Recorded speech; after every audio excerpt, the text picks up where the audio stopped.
We have 4% of the population. Mm-hmm. We use 25% of the resources of the entire planet. Yeah, that's not a great. So think about not that a for great a second. look. That means we're using 25% of the labor, 25% of the raw materials, Mm-hmm. of the water. You know, Yeah. that the rest of the 8 billion people on this planet, our 350 million is using 25% of those resources, which means basically that each of us is employing 10, 20, 30 people around the world, you know? Just with our consumer behavior. Just with our consumption. Yeah. So I don't know what jobs he's talking about bringing back to America, but we don't have enough Americans in America to actually make all the things that we consume. I'm Scott Hess, tax and business consultant. I'm John Barton, small business owner. Remember the tortoise and the hare? Slow and steady wins the race. We started Turtlesmith to help people start small businesses, providing information and resources to small business owners and entrepreneurs. Build a solid foundation and forge your dreams. This is always annoying to ask, but if you're liking this content, please like and subscribe. It's the best way for us to get more followers and more people engaged in this great business content. You can also follow us on all socials at TurtlesmithOK and find us at turtlesmith.com. Please like and subscribe. What's going on, man? Back for another one? Yeah, we are. Yeah. Switch sides this time? Yeah, what's up with that, man? I don't know. So, You sat over there. I just went with it. I was gonna say, you know, we're disrupting, Yeah, disrupting. moving fast and disrupting. There you go. Well, I'm excited about this episode. We're talking about tariffs a little bit. I think there's just a wild misconception on how tariffs work. So hopefully we can clear it up a Everybody little. should know how tariffs work by now. You know, it's been the only thing people have been talking about. Yeah, but I don't think people really know. I think they just hear things and then they just repeat them. Yeah. So anyway, what do you got for us, Calvin?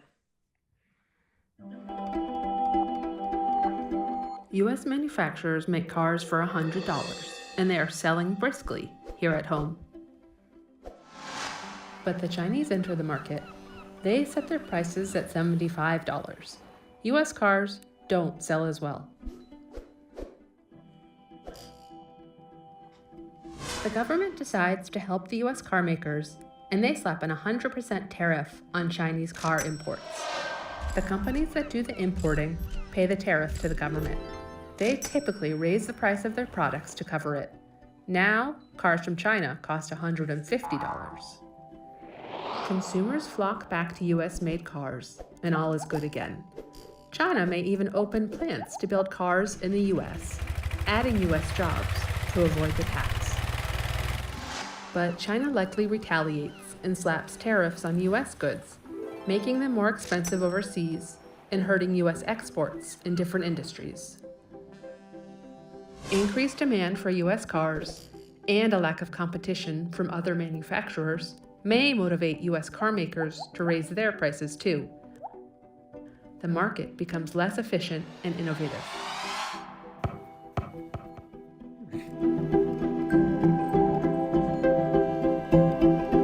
What'd you think? That's kind of the easy explanation on how Yeah, tariffs work. I thought that was a very, very basic explanation. Yeah. You know, it does describe some of what goes on with tariffs. Yep. But the basic thing is basically that I get out of that is tariffs raise prices. Definitely. And decrease innovation, which I think is both accurate statements. So if we were to go with that example that was on there, if the Chinese cars cost $150, they would just do a better job of trying to explain the value of their car. Mm-hmm. Or they would just decrease the price of their cars when they came into the United States so that they would not be $150. They might be $100, you know. Right. But if they were $150, there's no reason to think that the American manufacturers wouldn't, as it said in the video, just raise their prices as well, because now they've got a windfall profit. Yeah. Yeah. Well, I think the important thing to note there that they kind of glossed over was who's paying the tariff. Yeah. The importer who's buying the goods from overseas is the ones that ends up paying for the tariff. And as you can see in that example, because there's a tariff, the Chinese cars are now double in price. Mm-hmm. And so really at the end of the day, the consumer in the Exactly. country that is being, causing the tariff is the one that has to pay for it. So, if I'm importing stuff from China, I have to raise my prices, and then the consumer buying my goods pays more. Exactly. So really, you as the consumer is the one that gets affected the most by the tariffs, and you end up having to pay more. Yeah, Which is yeah. disaster. Either way, prices go up on consumers, Mhm. and choice is limited. Yeah. So throughout history, every time that choice has been limited, whether it's been because of a monopoly, Mhm. back in the Gilded Age, companies were the wealthiest people in America were buying up companies, and they were vertically integrating, so they controlled everything from the raw materials all the way to the sales floor. Right. And because of that, They can charge whatever they want. they could charge whatever they want, and they did charge whatever they want, which Mhm. is what led to the social unrest that led to the rise of unions and a lot of the other things that happened there. It led to all the speculation on the market, and led to the first round of tariffs, that we ended up with. Yep. That partially contributed to the Great Depression. Yeah, 100%. And you saw in there too how there's a thought that, we raised our tariffs, so then China might retaliate by raising tariffs on the price stuff that we export to them. And that's how you get into a trade war. That's what a trade war is. So we are in a trade war right now because of it. Tariffs go back and forth, and then it becomes a real problem. And I don't know what the answer is. I'm not a super expert on tariffs. I mean, I want to say boldly that free trade is the best way to go, but tariffs, I think, do have their place in some instances. Yes, if there are some instances where tariffs, if used surgically with precision, then they have a place. Yeah. Which we were talking about that before the podcast, a little bit of bloat or something like that, or what were you saying? Well, it just has to do with if a country, for example, is subsidizing the manufacturing cost of something, right? Right. So let's stick with the cars, right? And let's say that the $75 car actually costs $100 to produce it. Yeah. Right.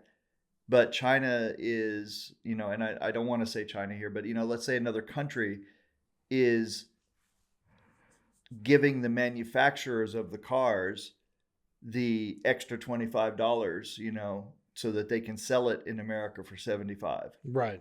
Right. So they're basically making it possible for them to be able to still make a profit on these cars, even though the cost of making the car is too high to make a profit. Right. Because they want to get into the market. So it's a way to kind of force themselves into the market. Yeah, yeah. And that happens sometimes too when countries will flood the market with their goods. It disrupts the pricing. Right. That's exactly what flooding the market means. Right.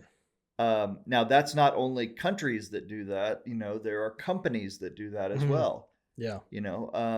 Amazon famously said, Jeff Bezos said to his early investors, he said, look, I am going to pursue growth over profit. So for a long time, we're not going to be profitable. Yeah. And he basically did that and forced a lot of would-be competitors or a lot of other competitors in the space out of the space until he basically created a huge dependency. Yeah. And then steadily raises the prices. So and tariffs can be used to kind of help stop that. Yeah. So that's one of the good uses of them. What's next? You're hearing a lot about tariffs and trade wars, so let me explain why Trump is doing this and what happens next. We buy a lot of goods coming in from these three countries. Trump came out with these executive orders that would put a big tax on the goods flowing into the United States. This would mean that the price for these goods would go up here in the US, which means we'd be more likely to buy stuff made in America. Let me just emphasize, we get so much of our stuff from these three countries, so this would wreak havoc on our economy. Trump himself said that we may feel some pain. So why do he do it? His executive orders say that it's about stemming the flow of drugs and illegal immigrants. He also wants to boost manufacturing jobs in the US and raise tax revenue for the government. But a huge part of this seems to be negotiation. Both Mexico and Canada have agreed to send 10,000 troops to their borders to help stop drug trafficking in exchange for Trump holding off on these tariffs. And as I'm recording this, Trump's talking to Xi Jinping, the president of China, and they're probably going to make a deal. I'm going to keep an eye on what happens with these tariffs, so make sure to subscribe. Yeah, one issue there, I want to jump in on this. One issue there is that the current president is changing his mind, it seems like, every day. Yeah. And by the time they make these videos, it's already obsolete, you know. Yeah. And I'm talking about days, you know, like. Yeah. And so in the interim, since this video came out, right, Trump has raised the tariffs on China. So now we're up to something like, in some categories, like 245%.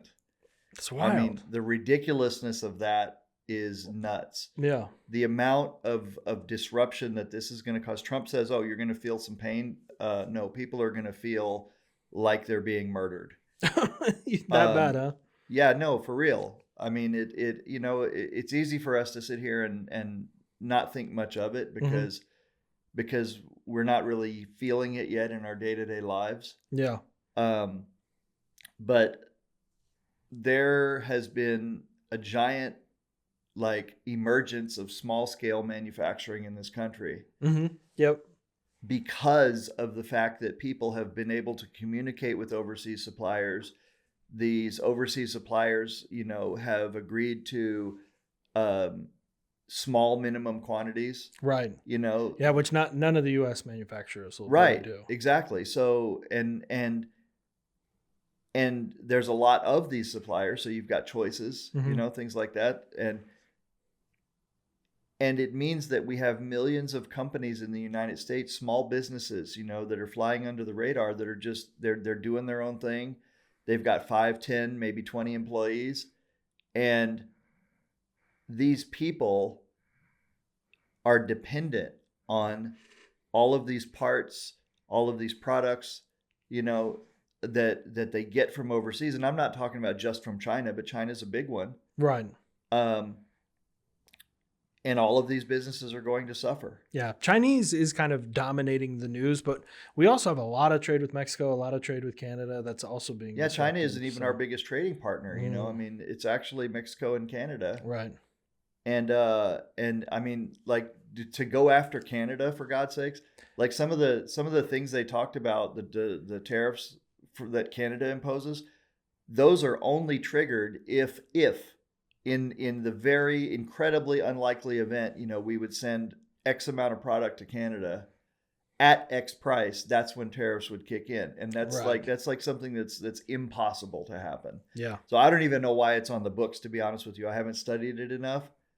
But the fact is that Canada, with what does Canada have for a population? I don't know, like a third of our population, if that. I think it's like a tenth. I think they're like 30 million maybe. Yeah, I mean, to expect them to be able to consume as much as Americans consume of Canadian goods is kind of ridiculous. Yeah, absolutely. I mean, the population, 38.7 million. Yeah, we have 350 million, so a little over a tenth, right? Yeah. And the expectation, the way that he's done these tariffs is literally to find the balance of trade between us, right? Which, by the way, the trade doesn't have anything to do with tariffs generally, right? Tariffs are there for specific reasons, to deal with specific industries or specific products, to stop specific practices. It has nothing to do with how much a country is consuming of your goods overall. Yeah, that I don't understand that argument. And the other argument that I don't understand very well is that he kept saying that this is how America used to be when we were the richest, way back when we were only surviving off of tariffs. And the only thing I've read about that is, we did that because there was like 1 million people in America at most. And there was no income. Yeah, that's back before there was an income tax. Right. So the revenue that the government got came from tariffs. Yeah. Way back when. Yeah. But when we had much less people. But, we were also talking about this before the break, before we started the podcast as well. The fact that America, so let me just put it different. I lived in China for 7 years. I lived in Germany for 10 years. Yeah. And I've been to a lot of countries around the world, right? The fact that Americans, even poor Americans really, except maybe for the very, very poorest, maybe in the hills of Appalachia or something, or some of the natives that live on reservations in America and really just don't have any power or water out there. Which that's wild that there's still Americans living like that. Yeah, But that is anyway, wild. continue what you're saying. But basically, the average American lives a life of relative luxury. Oh yeah. You know, I Yeah. mean, most of America's in the top 1% of the world. right. For We sure. have 4% of the population. Mm-hmm. We use 25% of the resources of the entire planet.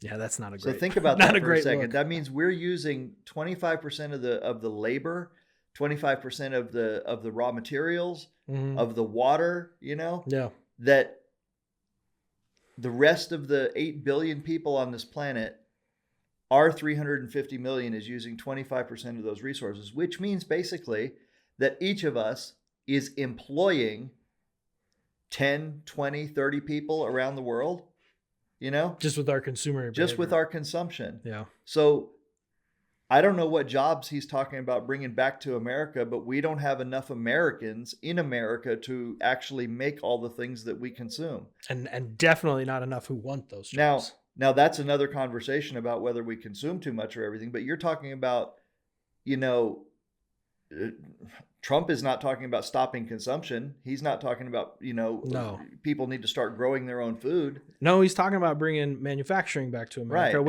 which is a tool that tariffs can be used for. But I think you're spot on. There's not enough workforce in America to make up that manufacturing. And on top of that, the biggest industrialists in America, the biggest companies, every name on the Fortune 500 that does any kind of manufacturing or service or delivery package, anything that they're doing, they are actively trying to replace every human job they can with robotics, Yeah. you know, with automation. Yeah. As a matter of fact, America right now has the highest manufacturing output that we've ever had in the history of this country. Yeah. The only thing is that a lot of that manufacturing output is being done by robots. It's Yeah. being done by automation. Yeah. With the least workforce. Yeah. Yeah. There are things that are happening in automation that are well beyond the few videos that you see on TikTok or Oh, yeah. Facebook or whatever. You know, I mean, they have dark warehouses in the United States. That's what they call them, dark warehouses. They have basically no lighting in these warehouses because the robots that are picking and packing, moving goods around and everything, they have no need of light to do this. They're just doing their thing Yeah. in the dark. That's unbelievable. And that automation has just become more and more. You know, at some point we'll probably have to have a discussion on like what happens when the robots take all our jobs. Well, there's probably going to be some form of universal basic income. There's Yeah. going to be, you know, we're probably going to be promoting creativity a lot more. Good time to start a small business. We're going to have a lot of leisure, Yeah. you know, so you're going to have to find businesses that robots can't do, which Yeah. that's going to be harder and harder. Yeah, that's true. All right, well, let's look at this question from Reddit from Bagels and Lox. I do like bagels and lox. Are you a fan of that for breakfast? I am One not of a my fan favorite. of lox, but I am a fan of bagels. I love it. Are you worried about tariff impact on your business? My business is an importer of products from all over Asia, and I'm deeply concerned about this. Most of what we do is B2B, business to business, and we are already at a premium price point, so I feel resistant to raising prices. And then I liked the top comment there. I own a brewery, and a lot of our tanks and some small equipment are manufactured and imported from China. As a bonus, most of the people in the U.S. who work the hop harvest in Yakima are about to get deported. I know the ballot didn't explicitly say check this box for $20 six packs, but it should have. I think he's spot on there. That the comments what made me laugh. I mean, You can't raise prices from overseas and deport all of our agricultural workers and not expect your salad to cost $40 and your six pack to cost $20. I think 20 is light if we have Americans doing all of the hop harvest. do you notice that there is something that these guys at the very top never talk about? They never talk about the fact that wages have been pretty much stagnant since what, like the 70s, while the executive pay in this country has gone through the roof and skyrocketed. So there's a giant wealth gap. So imagine if we had more money circulating, you know, we're already giant consumers of stuff, Mhm. right? I mean, like I said a moment ago, we live a relatively good life. Yeah. Even if you're poor, you know, you still are doing better than a lot of the world. Yeah. You're right about that minimum wage, though. I think when I was in college working, I got paid $7.25 an hour, and that's what it still is. Yeah, it's what it still is. It's wild. It's ridiculous, and that's what the minimum wage was designed for. The minimum wage was designed for teenagers or people like working part-time in college to get paid. You're not supposed to pay an adult to live a life on minimum wage. Yeah, let's it's see what not this one possible. says. Donald Trump ruined my business.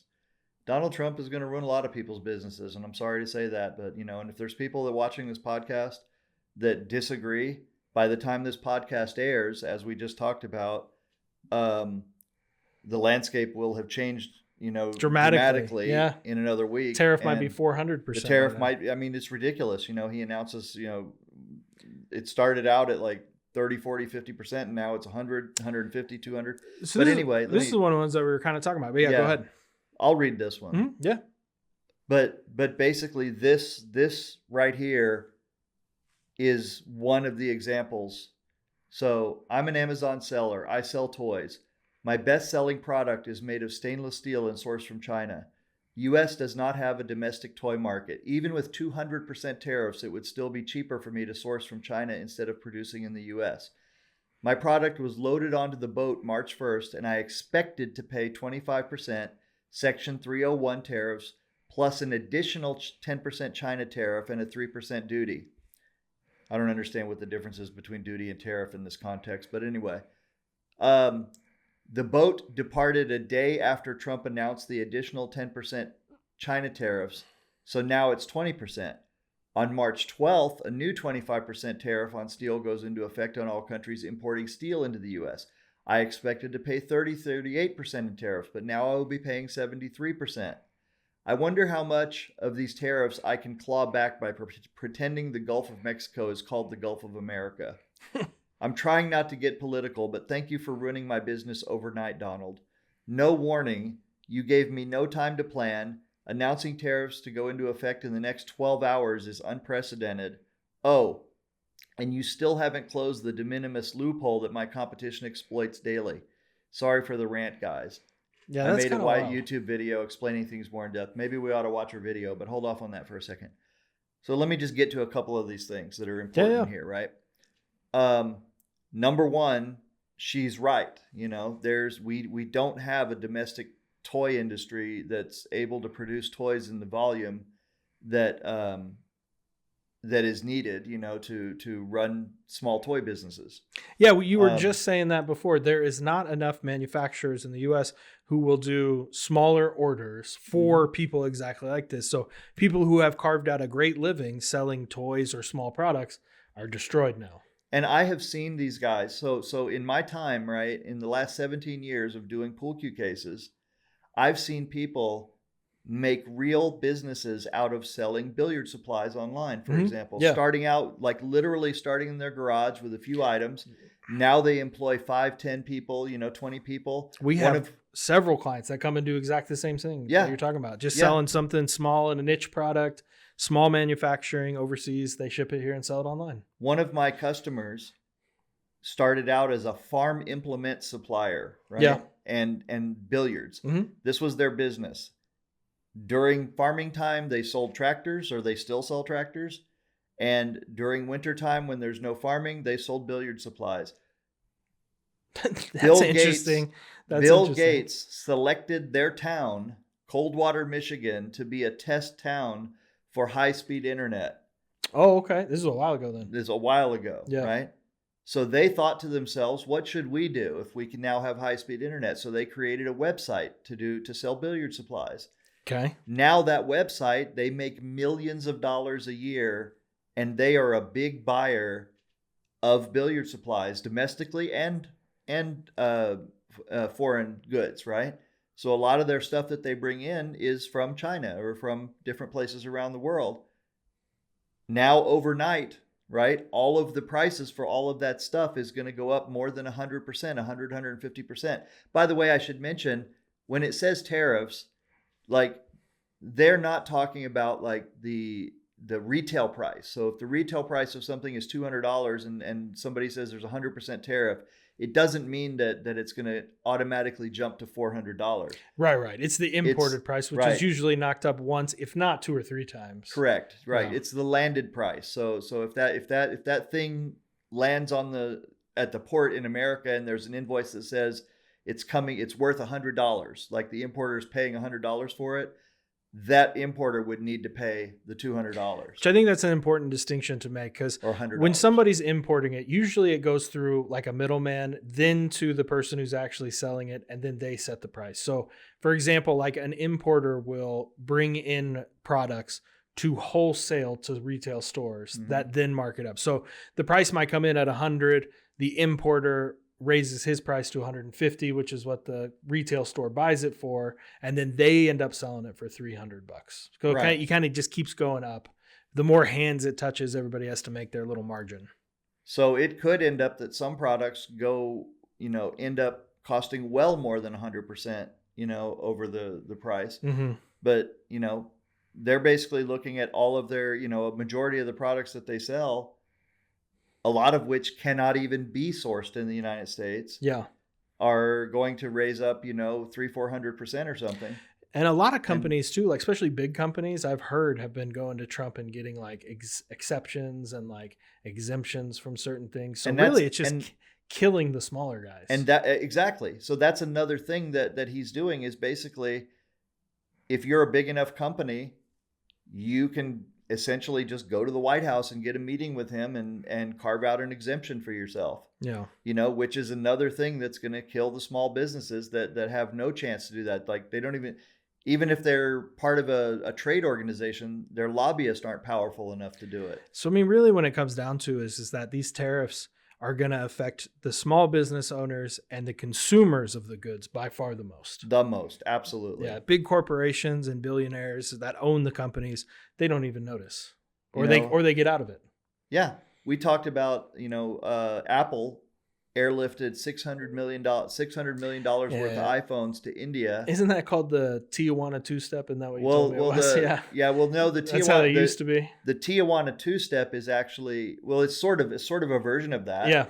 The Tijuana two-step, and then I wanted to make sure that we got back to the de minimis rule, because Calvin, if you could bring that last one back up, possibly. I want to make sure that we talk about this. Not this one, but the one where the lady, the toy business, because there's another part of that that's important that we understand. Yeah, but explain the Tijuana two-step real quick, because they did that for India. They shipped all those iPhones to India to avoid. So this is where this is where the de minimis rule comes in. So it's very important to explain this to people. Yeah. De minimis means basically a minimum amount, that over this amount tariffs will be charged. So it's a free amount, right? So it's generally for like tourists. If you go to another country and you buy a pair of shoes or you buy everybody's seen like that's traveled internationally has seen the duty-free shops, right? The duty-free shops basically operate with the de minimis rule, right? Which means like if you buy under a certain amount, then you pay no duty on it, right? And so it used to be very low, like, $5, $10, and it's steadily gone up. But around 2015 or so, or 2014, Congress raised the de minimis to $800. So anything under $800 was not affected by tariffs? Exactly. But they did one more thing that was super important. And they made it where anyone could import something under $800 with no duty. So as long as the invoice read $800, then there was no duty and no inspection. Gotcha. Most of the time. Not in so another thing, every package gets inspected. Okay, they go through scanners, they go through chemical detectors and all that. So every single package coming in the United States gets inspected. Not every package gets opened. Right. Okay. Not every package gets that you have to do all the paperwork that goes with it. So the de minimis rule allowed for people to start importing. And the way Congress reasoned this, where there was like, well, what's the difference between somebody going there and getting something and then someone ordering something from overseas, right? I mean, yeah. Well, the difference obviously, plane ticket and travel. Yeah, right. Yeah. The difference obviously is you had to physically go pick it up. So when they did this, this opened up the floodgates for companies to start sending things into the United States as long as they were with no duties Right. and a smoother entry. And that's kind of how like Temu and That's Wish exactly and those how kind that of big happened. companies took off. Yeah. But it's not only Temu and stuff. It's huge corporations in America. What they will do is they will send stuff to Mexico, to giant warehouses in Mexico, just across the border in Tijuana, for example. Yeah. Those goods would then get repackaged into smaller units and re-invoiced under $800. So that's the Tijuana. That's the Tijuana two-step. Yeah, gotcha.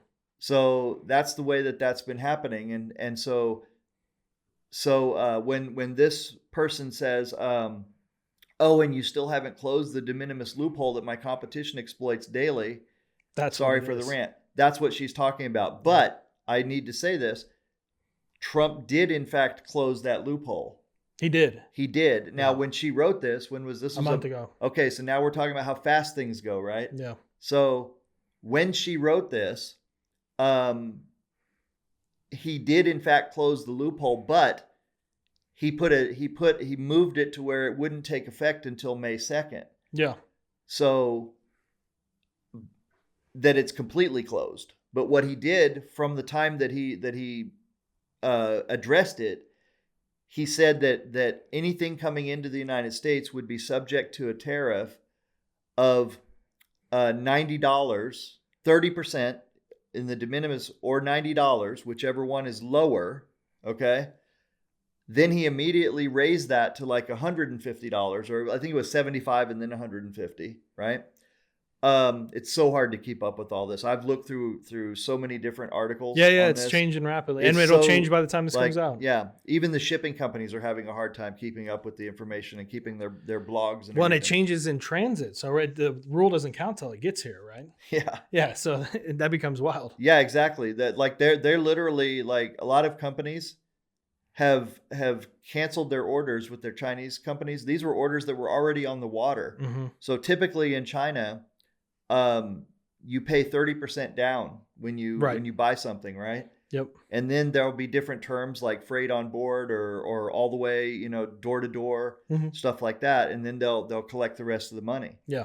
So a lot of these companies are just like, you know what? I'll just lose the 30% because I can't afford to pay 250%. Right. Or even 100% or 150% on something that I didn't budget for. Yeah. And so that's just happening, right? There's containers being shipped back to manufacturers in China. They're not even they made it to port, and then just got turned around. They just got turned around. They're just being shipped back because the shippers or the importers are not accepting it. Yep. So that's happening right now. But anyway, back to the de minimis rule, right? So that's what these companies would do. They would just ship in things, under $800, and then pay no duties. And but more importantly, beyond the duties, it was that they wouldn't have the paperwork to deal with. It would just come to you. Yep. And so she's right in that sense that the exploitation of the de minimis rule is really tough for. It was to the point where the United States Post Office, right? This is one I don't understand. The U.S. Postal Service made a deal with the Chinese Postal Service that allows small packages to be shipped from China directly to an American consumer, right? Directly to an American address for less money than it cost me to ship that same package across Oklahoma City. See, that's wild. We've got to do an episode, or at least talk to somebody who actually knows how the Postal Service operates. It has to be a huge money loss for the government. I can't imagine how it makes money. They can't make money my stamp's only 60 cents. Are they actually delivering it for that cost? There's no way. Well, I guess it would depend. Maybe the letter, maybe. With the volume that they do. They have a lot of automation in the Postal Service too. It's true. That was just kind of a off-topic thought. Yeah, but those two things really made it easy for at least Chinese sellers of things, right, to reach American consumers directly. And that is what led to the rise of Alibaba, AliExpress, Shein, Temu, or how are we supposed to pronounce it? They spent that much money and we still call it Temu. I have no idea. Do you know, I've Calvin? never You used remember it. the Super Bowl ad? It's still T-Moo to me. There you go. Right. We all say Temu, but it's something else, right? The whole shop like a billionaire thing. Yeah. What Well, a stupid I slogan, think the too. biggest takeaway for me on this episode, or at least I hope that people are listening learn, is that the real people affected by tariffs are the consumers and small businesses. Yeah. It's not the governments, foreign governments paying us money. It's the people importing it. The businesses are the ones paying it, and they raise their prices, so you end up paying it. Yeah, I mean, let's look at our relationship, Mhm. right? And I've said this many times, you guys, I walked in one day, I said, I need help with my taxes. I said, keep me out of jail. I don't know what to do, right? Mm. Well, the I don't know what to do part came because, we've had a lot of good success in the past couple of years. Mhm. We've been in business 17 years, but we really haven't started, being comfortable and started making decent money until, like, say, the past 5 years. Right. So when you're in business like we are, you're focused on building whatever it is you're building. You're not focused on the bookkeeping. You're not focused on compliance. You're not focused on taxes. And Yeah, it's hard to be an expert in all these other things when you're trying to be an expert in your business. right. And so you've done a great job helping us. You've done a great job helping us to figure out where we've been wasting money, where we can do better with our money. Mhm. And as a result, in the 3 years that we've been hanging out together, we've been able to hire more people. We've started a couple extra businesses. We've been able to use the money that we're making for better things, More strategically. and create more jobs. Mhm. And all of that right now is being threatened because the main business that brings in the money that allows me to invest in those other businesses is now going to be affected by these unreasonable tariffs. Yeah. Well, and the only way to survive is either you make next to nothing or now your customers end up having to pay for it. Right. Yeah. Whatever my profit margin is, To remain the same, you have to go way up. yeah, I either have to pass on these incredibly higher costs to the consumers, right? Or I have to take less profit or no profit, And I think it's going to have to end up being a combination of both, which Yeah. is a disaster both ways. and there's not always enough room to just not take any profit. There's not always enough room to just eat Yeah, it. You have to. So Yeah, especially, I mean, if it's a 5% tariff, okay, you can eat a couple bucks, but 250% or 400 or whatever the hell it's going to be Yeah. by the time this airs, it's not possible. Yeah, I mean, no, you can't it's- survive. it's nuts, So- So it's really uncertain times with this, and I don't think, I mean, my personal opinion is I think that there's going to be millions of small businesses that are going to be drastically affected. Many of them are just simply going to go out of business, and there's many other businesses that are tangentially connected to overseas suppliers and things like that they're going to have it tougher as well, so they may be a mixture, Yeah. like the brewery guy, he's got a small brewery, Yeah. and he says he gets his tanks and things like that, I mean, I'm of the opinion that there's some end motive to this.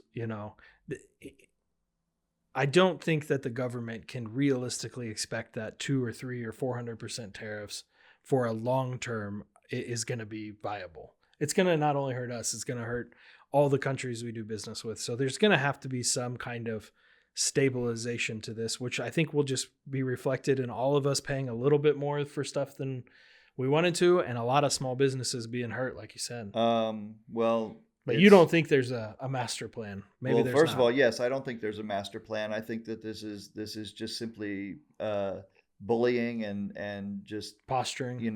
well, it's more than posturing because he's actually implementing them. I think it's abuse of power because he's literally abusing the emergency powers that give him the position by declaring an emergency. He's way overreaching here. Oh, I yeah, mean, I agree. there's no reason to impose tariffs if he says it's about drugs, if it's about curbing drugs and immigration, right? There is no reason to impose tariffs on countries where we have no problem. There's no drug trade between the countries. Yeah. We don't have an influx of immigrants from Australia. Well, yeah, the Canada one kind of threw me for a loop when we were watching that deal. Like they're having troops go to the Canadian border. Is there a lot of drugs? No, Do we get there's a lot not. of something from There's Canada? not less than like 5 or 3% or something of the fentanyl comes through the Canadian border, Yeah. for example. And by the way, if we were really concerned about how many people are dying of fentanyl overdoses and things like that, why don't we address all the other things that people are dying from, that are preventable? Yeah. If that's the case, if we're going to declare emergencies about things like this, right? So heart disease, we allow food companies to put in, go to the grocery store. 90% of the stuff in the grocery store is overprocessed, chemical-laden food, right? The fresh produce part of the grocery store, the vegetable part, is like an eighth of the grocery store. The rest of it, go start reading the packaging if you're really concerned about who's dying of what, right? It's just that fentanyl overdoses kill you right away, right? Where foodborne chemical or food-imposed chemical poisoning, kills you over 30 years. Fair enough. Anyway, I went off on a little rant there. No, you're good. It makes sense though. I mean, there really is a lot more important things to be worried about in America than him going off and basically starting a trade war. Well, it's a trade world war, Yeah. is what it is. It's not just a trade war. And I don't think anybody wins in these scenarios. No. Well, no. Let's take that back. You know who is going to win? Who's really going to win? China will win. And you know why? Yeah. Well, first of all, in the first Trump administration, Trump did the tariff thing too, to not to this degree, and what did China do? They canceled their soybean consumption from America, their orders, and they shifted all of it to South America, to Brazil and places like that. So all the soybean farmers, I didn't know this, but China was the biggest buyer of American soybeans in the world. You want to know what else China buys a lot of that they're currently not buying? Chicken feet. Yeah. Chicken feet. They love chicken feet over there. My wife loves chicken feet. She's Chinese. She loves it. She'll suck on a chicken foot all day. Little bones freak me out. Yeah, no, I can't do it. They also do stuff like, get a heart and put a straw in there and suck out the marrow out of the heart. Not into that. And it's apparently a delicacy. But that's another tangent. But I mean, the thing with this is there's so many like aspects where we're intertwined, where people don't think about it as, yes, we buy a lot of trinkets from China, right? We buy a lot of high-end industrial parts too. Mm-hmm. But people don't realize that there's a lot of things China buys from America. Yeah. So how China wins here? First of all, China's middle class is 300 million strong. Mm-hmm. These are people who have houses, they have cars, right? They take vacations. They live like we do, in the sense that they have all the things that you would consider to be middle class here, right? Yeah. So they have a robust internal consumption happening. They have a circulation of money and a velocity of money inside of China that has nothing to do with America. Yeah. They have their own car manufacturer. They have 20, 30 brands of cars over there. Yeah. They've had 200 brands of cars that are now whittled down to about 20, but that just shows you the amount of innovation and money that's flowing in China. Yeah. So where China wins is they have the domestic consumption to have a nice, robust economy. Their economy actually grew by 6%. And they have been, since the first Trump administration, really ramping up their soft power around the world. So they are involved in most of the infrastructure products big giant infrastructure products outside the United States in all of these developing countries. They're involved in the ports. So what you're saying is at the end of this, China's probably going to come out ahead if we don't. We're going to come out ahead and find out. Think about it. If they give a country a $10 billion loan to build, a new power plant or a new port or to improve their highways or whatever, right? Mm-hmm. Who's doing the work? The Chinese companies are doing the work. That's part of the package. Yeah. So the China government gives them a $10 billion loan, which is going to be paid back over X amount of years. Yeah. But that loan, the money that's loaned to this country It's going right back. is going right back into the Chinese companies. That's how it used to be with America. Yeah. Did you know that 3M built the Three Gorges Dam in China, a significant part of it? Oh, really? Yeah, I didn't know 3M, our 3M company made a ton of freaking money. Aren't they the ones that do the Post-it notes? Yeah, they do everything. It's Yeah. chemicals. They're a giant chemical company. They do all kinds of stuff. Yeah. But what I'm saying is that the largest dam in the world made a lot of money for an American company when it was built. You know, and you think about those infrastructure projects that are happening all over the world, right? Yeah, that we should be doing. Where American companies used to be the ones doing it. And we should get back But to that. since Trump decided to give up our soft power, Yeah. right? Those are the kind of things that get us to have goodwill from those other countries and cooperation. So now if we're not doing it and China's doing it, they win. Well, I think we ran a little long on this episode on tariffs. Any final thoughts? I honestly hope, I mean, beyond the tariffs, there's a lot of other things that are happening that are, even more bothersome. Civil rights. We're not that kind of podcast, so I'm not going to talk about that. But basically, I just hope that the chaos calms down and that somehow or other we get to a point of rationality that really does help protect the American consumer and the American small businesses. I think we're going to get there. I think there's going to be another couple months of nonsense, and then we'll hopefully settle something out. Because if not, a lot of small businesses are going to go under, and it's really going to hurt our economy. And again, tariffs are really paid by us, which sucks. I don't want to pay more money for all of my stuff. Yeah, and and it's in so many ways. It's not just the price of a toy or something on Right. there. It's the price of parts. It's the price of all these little things Just that people surviving. get and surviving and Yeah. everything else. It's expensive. You're gonna start to see a lot of shortages on shelves. Yeah, that's going to be tough. We went out and bought a bunch of emergency supplies just in case Yeah. we have a 6-month little problem, but we'll see how it turns out. But that was kind of a doom and gloom episode, but I hope you learned a little something. Follow us at Turtlesmith OK on all the socials and turtlesmith.com. You can find a bunch more information. Anything else, man? No. All right. We'll see you next week. All right. Take care. Bye-bye.